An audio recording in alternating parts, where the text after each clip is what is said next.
MS Langar beedi company Nizamabad head office పరిధిలో నిజామాబాద్ జిల్లా బస్వాపూర్, కామారెడ్డి, పాల్వంచ, నిర్మల్ జిల్లా దెగాం, బైన్సా, మెదక్ జిల్లా నిజాంపేట్, లచ్చపేట, సిద్దిపేట, సిరిసిల్ల జిల్లా ముస్తాబాద్, తంగలపల్లి, చంద్రపేట తదితర బీడీ సెంటర్లో పనిచేస్తున్న బీడీ కట్టెలకు బుర్రలు పెట్టే కార్మికుల రాష్ట్ర సదస్సు జిల్లా పాల్వంచ మండల కేంద్రంలో మునుపూర్ కాపు కళ్యాణ మండపంలో తెలంగాణ బహుళ జన బీడీ కార్మిక సంఘం BLTU రాష్ట్ర కమిటీ ఆధ్వర్యంలో కామారెడ్డి జిల్లా నాయకులు కుమరి రవి అధ్యక్షతన జరిగింది. ముఖ్య అతిథిగా తెలంగాణ బహుళ జన బీడీ కార్మిక సంఘం రాష్ట్ర అధ్యక్షులు సిద్దిరాములు, రాష్ట్ర ప్రధాన కార్యదర్శి పాల్గొన్నారు.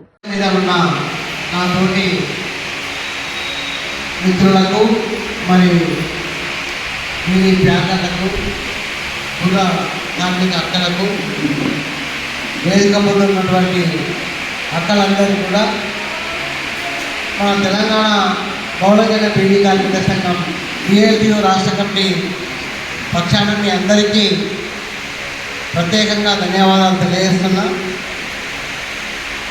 చాలా విషయాలు నిన్న మాట్లాడాడు. తర్వాత మిగతా విషయాలు కూడా, మీ కష్టాలు ఏంటి, మీ ఇబ్బందులు ఏంటిది, సెంటర్ల మేనేజర్లు ఏ విధంగా టార్చర్ చేస్తున్నారు, పెట్టేటువంటి ఇబ్బందుల విషయాలు కూడా మీతోటి కార్మిక అక్కలు కూడా మాట్లాడారు. సరే, ఏదేమైనా ఇవాళ మీరు ఇక్కడ దాకా వచ్చి ధైర్యంగా మాట్లాడగలుగుతున్నారు అంటే మీకు యూనియన్ సపోర్ట్ మూలంగానే మీరు మాట్లాడగలుగుతున్నారు. లైక్ చేయండి, షేర్ చేయండి, సబ్స్క్రైబ్ చేయండి. మరిన్ని వీడియోల కోసం బెల్ సింబల్ పై క్లిక్ చేయండి.